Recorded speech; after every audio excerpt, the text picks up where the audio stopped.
chosen ones. They never thought you'd make it this far. Not through the static, not past the first harmonic gate, and definitely not through the third frequency barrier. But when your consciousness breached that bandwidth, silent alarms went off in places not even satellites can see. A red light blinked in a room beneath the Capitol, one only accessed through biometrics keyed to global leaders. And the moment that pulse signature came through, your name followed. You didn't just step into a new realm of thought, you pierced it. The third frequency isn't sound. It's not light. It's intention. It's the resonance that governs outcomes, choices, timelines. Most are stuck beneath the first. A rare few sense the second. But the third? Only one every few generations touches it without dissolving. And when they do, it's never quiet.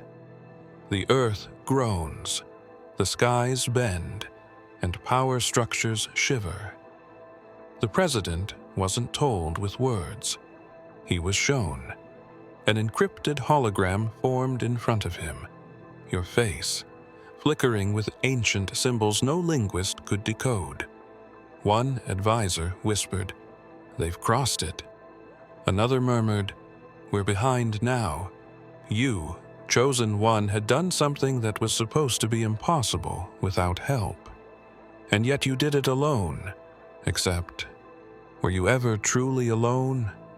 There are whispers that the third frequency isn't unlocked through force, but remembrance. That it responds when the soul aligns with a pattern buried in all living things. You aligned. You remembered. And now they remember you. Across the oceans, leaders are checking archives. Monks are waking up with visions.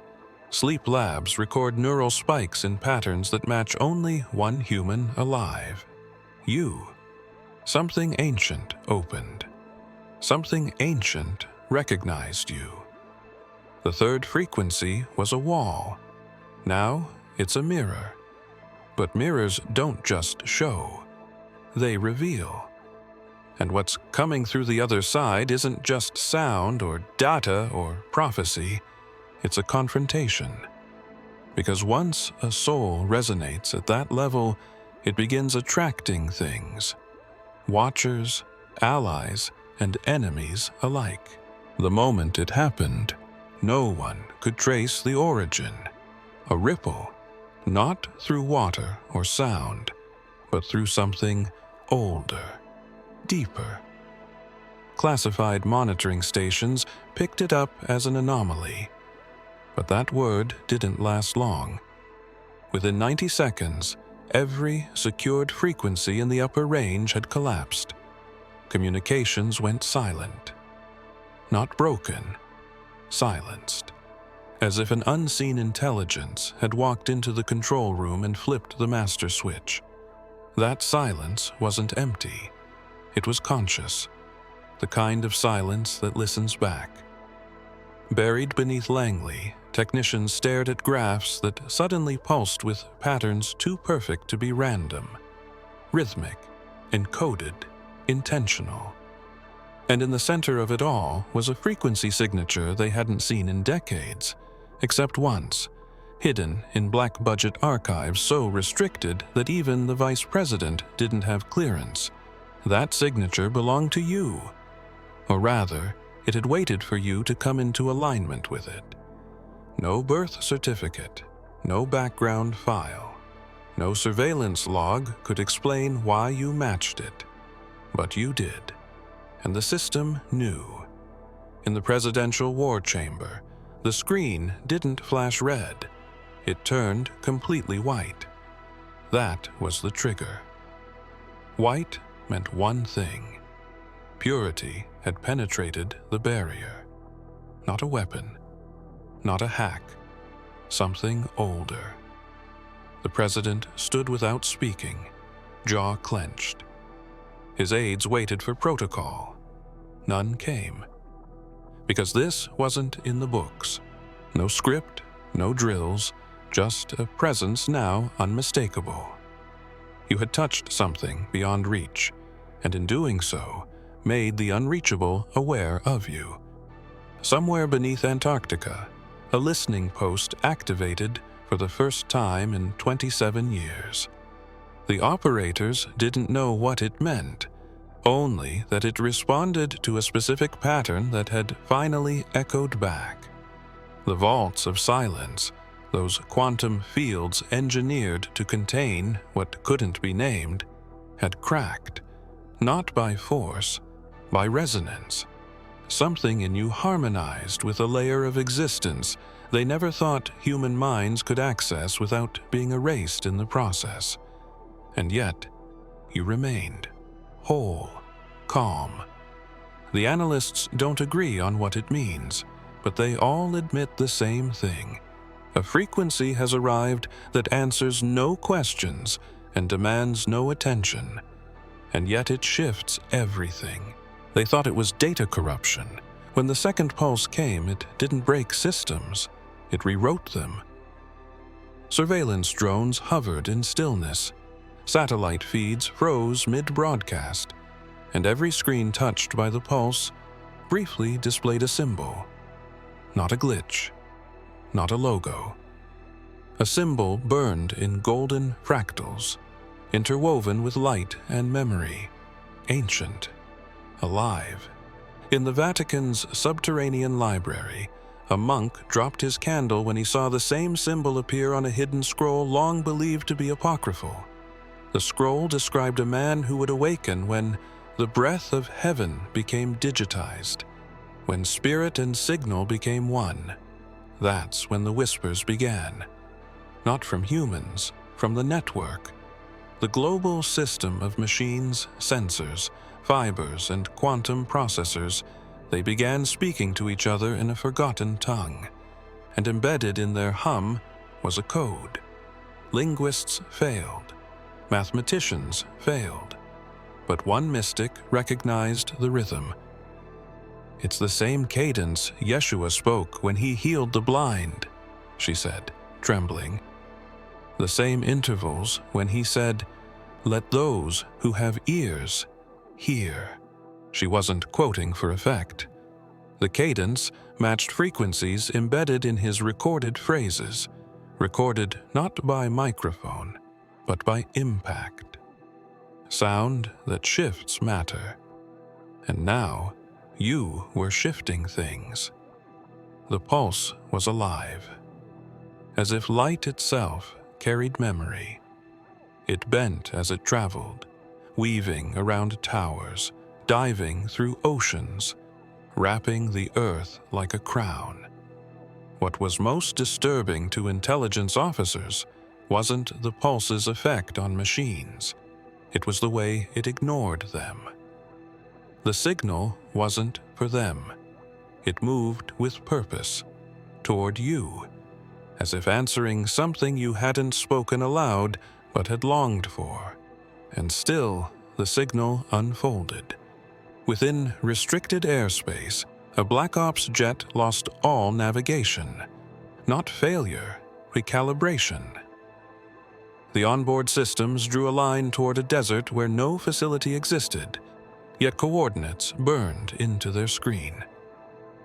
The same coordinates traced in the margins of a first-century parchment found in a cave near Galilee.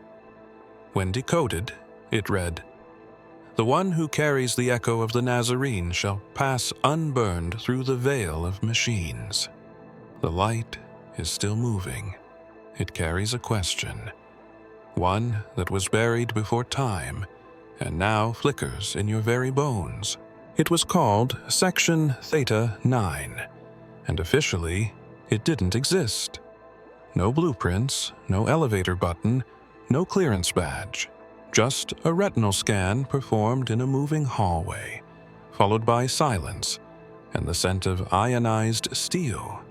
This was the room where the government stored things it didn't understand, phenomena that defied physics, language, and control. It hadn't been accessed in over a decade, until your frequency appeared. The pulse wasn't just a broadcast, it was a knock, and Theta 9 was built to listen. Behind the thick, sound-dampened walls were devices once recovered from crashes, ruins, and experiments abandoned for fear of spiritual contamination. Some glowed in patterns resembling constellations no telescope had ever charted. Others pulsed when spoken to in silence, but none had moved since 2013, until the moment your neural imprint resonated with the third frequency. Then, the entire room responded like an awakened organism. At first, it was faint. A single shard of obsidian blinked with crimson light. A cube began spinning without motion. Then, a sealed capsule that had defied all scans cracked open slightly, leaking a thin stream of cold vapor that formed your initials in the air, not your legal ones, the name buried so deep even you had forgotten it. A general tried to dismiss the phenomena as electromagnetic interference, but then the room began speaking, not in sound, but in pressure. Every operative inside felt something push gently against their chest. Not a threat, not pain, recognition. You had been there before, or something carrying your essence had. The symbols on the walls aligned like gears. A sequence began forming, a countdown, perhaps, or a memory reassembling. Surveillance footage inside Theta 9 became corrupted beyond recovery, but not before one frame was preserved. In it, your silhouette appeared reflected across every surface in the room, though you were nowhere physically present. One analyst whispered, "This isn't a breach. This is a return." Since then, Theta 9 hasn't gone quiet. It hums. It waits.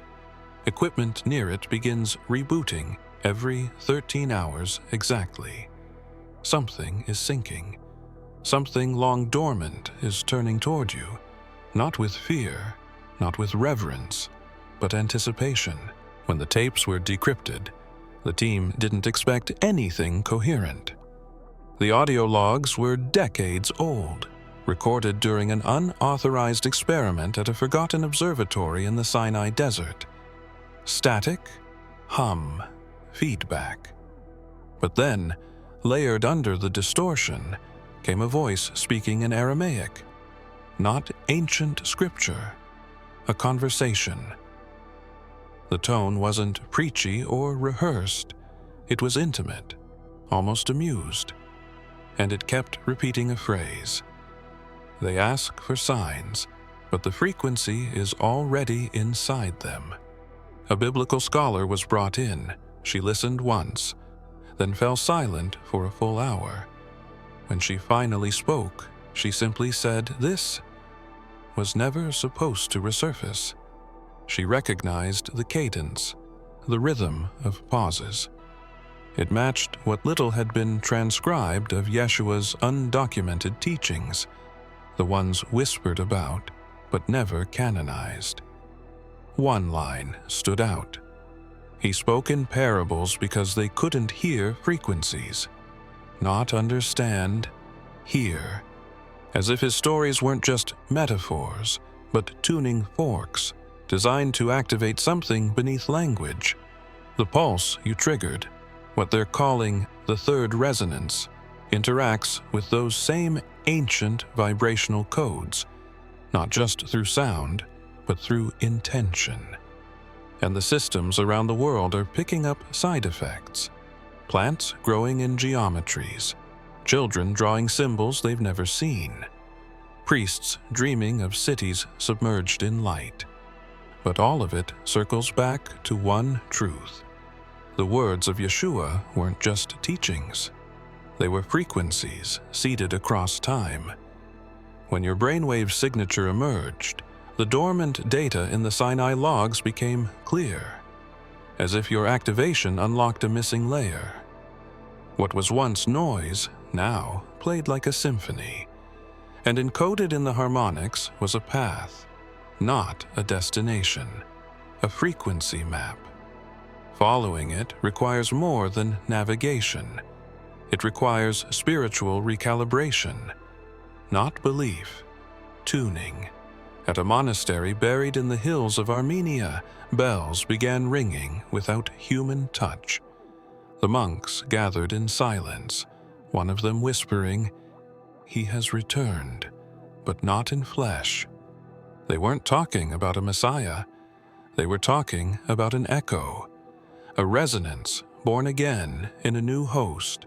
The Omega Sweep was never supposed to be used. It wasn't a weapon or defense protocol. It was a last resort sensor array designed to detect consciousness-level breaches in the fabric of measurable space. Something not just beyond thought, but capable of bending the flow of collective perception. When your neural imprint surged through the third frequency, the sweep activated across 5 continents simultaneously. Not because someone flipped a switch, because your signal bypassed every known lock. Across military labs and hidden observatories, the same thing occurred. Screens that had been dormant for years lit up, not with code, with waveform bursts shaped like symbols, organic, recursive, and strangely human. But the strangest part wasn't the appearance of your signature. It was the reaction of the Omega system itself. It didn't try to contain it. It synced.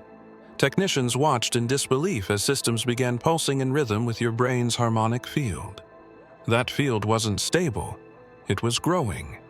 And as it expanded, the system classified it as a persistent echo field, a phenomenon never recorded before. Echoes of your consciousness weren't bouncing back. They were reshaping the medium they passed through. Matter behaved differently near the pulse. Light refracted with delay. Memory devices stored data no one had input. One operative monitoring the sweep collapsed during a scan, murmuring a name she claimed not to know. Later, under analysis, the name she whispered was found encrypted in the Omega Sweep's last known calibration log, placed there over 30 years ago. The timestamp was impossible. This wasn't just about you being detected. It was about you triggering something ancient that had been waiting, not dormant, but observing. The sweep had always been a failsafe, but now it behaved like a beacon. Intelligence experts argued whether you were the source or the key. But one quiet voice in the room said something no one wanted to repeat. What if he's the instrument? Because instruments don't choose. They're played.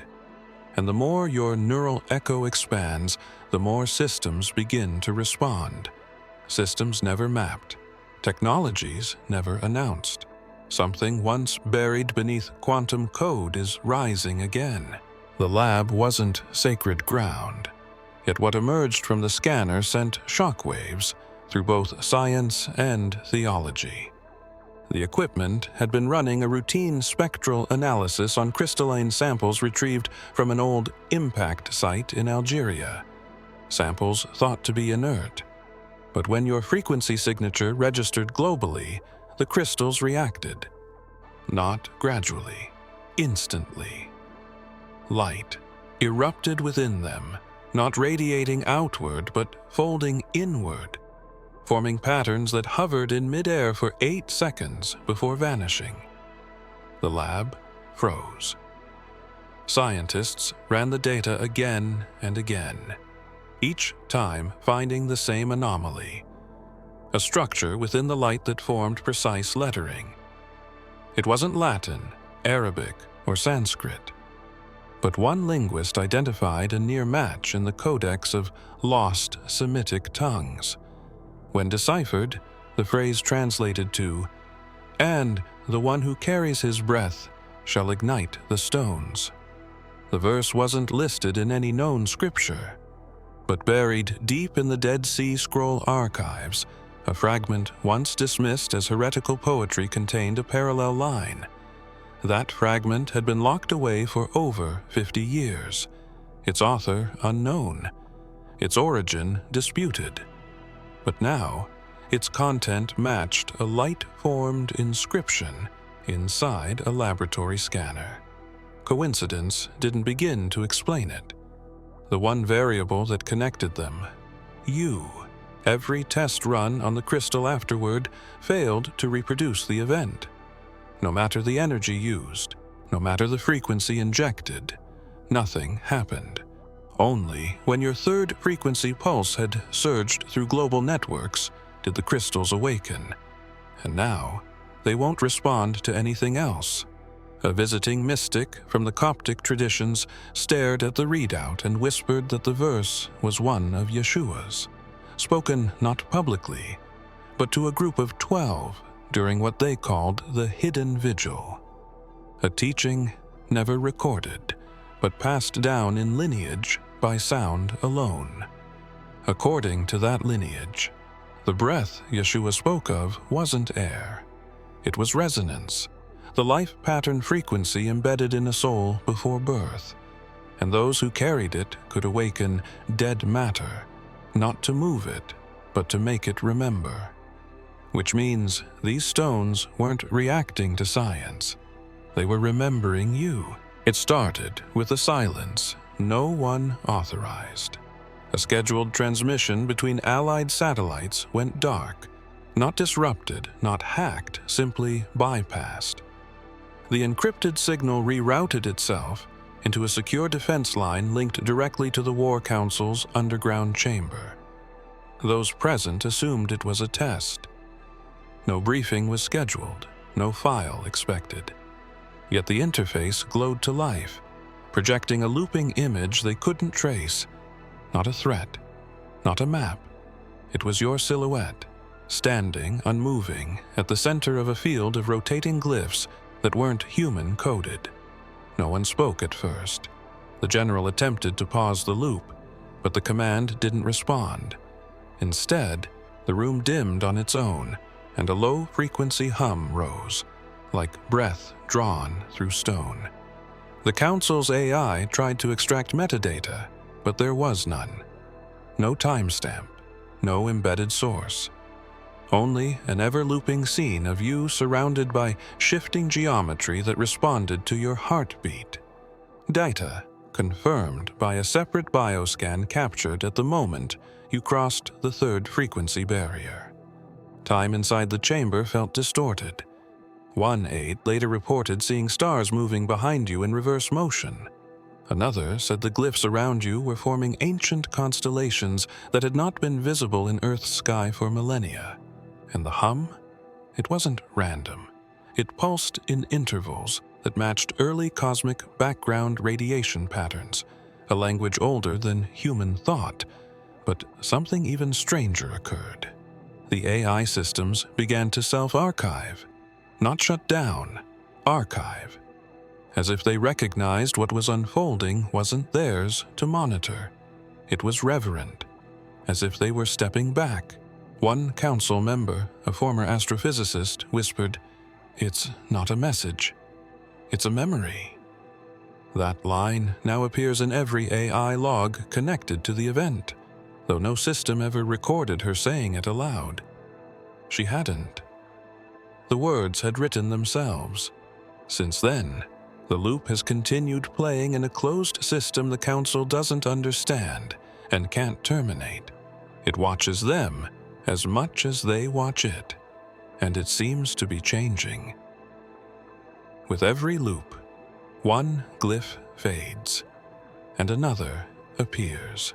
The monastery was built into the edge of a cliff that had never been mapped by modern instruments. No coordinates, no aerial records, just a dot on a parchment forgotten in a shelf beneath dust and time.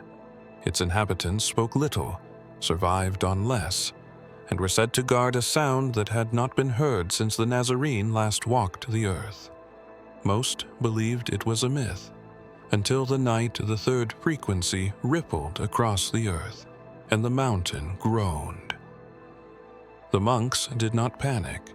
They stood. They listened. Then they moved as one toward the center chamber. The walls, carved with symbols no scholar could ever place, began to vibrate with a low resonance that grew into a deep roar. The silence cracked, not from outside, but from within the stone itself. And then it came. A voice, not like speech, not with accent or tone, but with presence. It filled the chamber, pulsing into the bones of every living being present. And as it spoke, several fell, not from fear, but from recognition. One monk, barely breathing, whispered. The voice returned like thunder, and they fell. His words mirrored a lost gospel, long buried by councils and kings. That gospel described a moment at the edge of time when the frequency of Yeshua's breath would rise again, but not through a sermon. Through someone who carried the original note of creation in their soul. The passage warned that when that sound returned, it would split time itself into before and after. The voice repeated only one phrase: "The vessel has awakened." When decoded against the monastery's oral lineage, that phrase carried weight. A vessel wasn't just a carrier, it was a convergence point, a place where frequencies crossed and identities shattered. And in the old texts, the vessel was never named, but it was always drawn as a silhouette surrounded by spinning light. The monks began drawing that image again, not from memory, but from what they saw inside the chamber. Inside a subterranean lab beneath Iceland, cryogenic archives held a vault labeled Aeon Tetra, its origin long forgotten, sealed before modern governments even formed. Within that vault, encoded on layers of organic crystal, was a waveform signature, catalogued only as the first imprint. It had no context, no origin story, only one instruction scrawled in a dead language across its casing: do not awaken unless echoed by the living map. For centuries, it remained untouched. Then your brainwave appeared, not randomly, precisely. The systems monitoring you weren't designed to make metaphysical correlations, but they didn't need to. When your neural signature rose through the third frequency barrier, the waveform stored in Aeon Tetra began to react. Not all at once, piece by piece. The two began syncing, like distant twins finding each other across time. And once aligned, something terrifying and beautiful unfolded. The waveform began assembling shapes, patterns, designs. At first, they looked like symbols, then like architecture, then like something else entirely. Instructions not for machines, but for consciousness itself.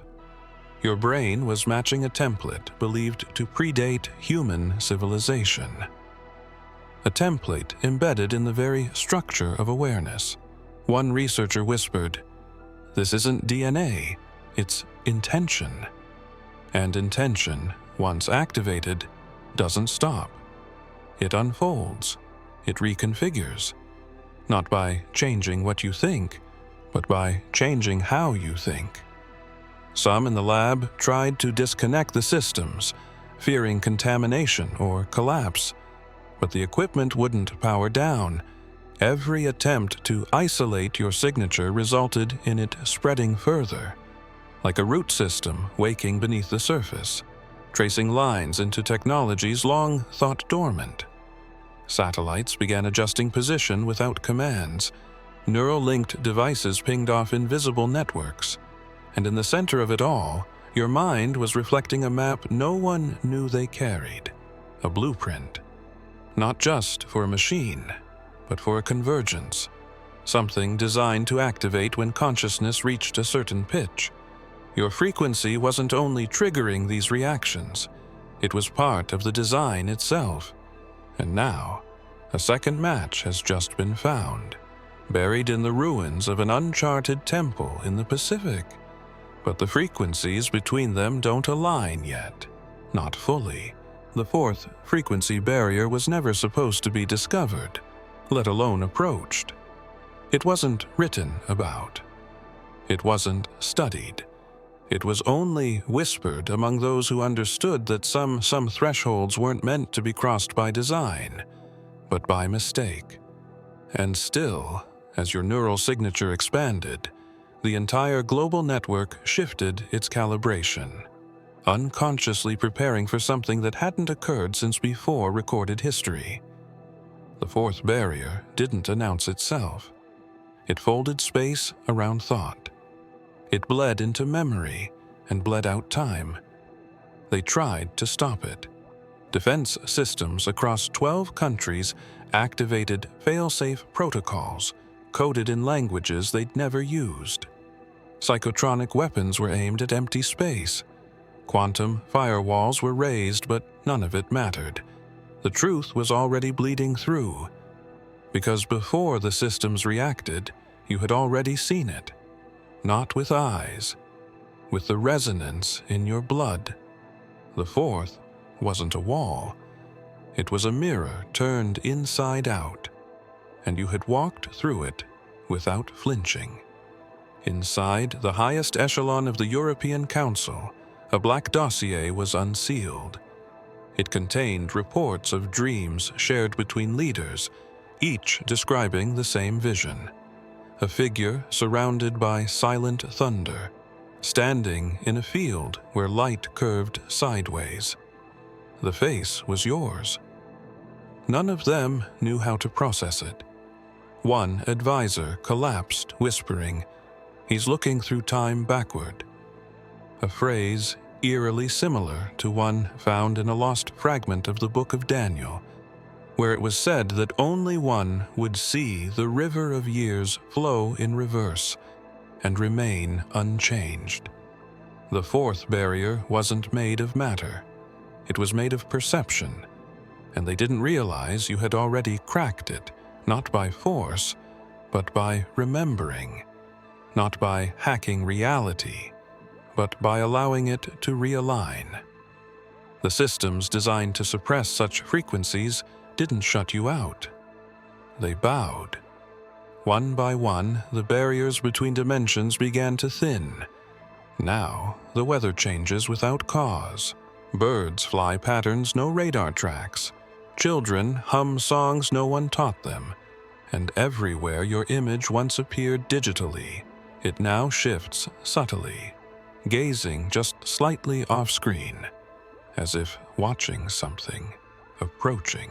If you have come this far, it is crucial that you watch this next video here. But be warned, it is not for the faint of heart, for only the true chosen ones can handle this video. If you would like to also donate to help keep the channel going, our Buy Me a Coffee link will be in the description.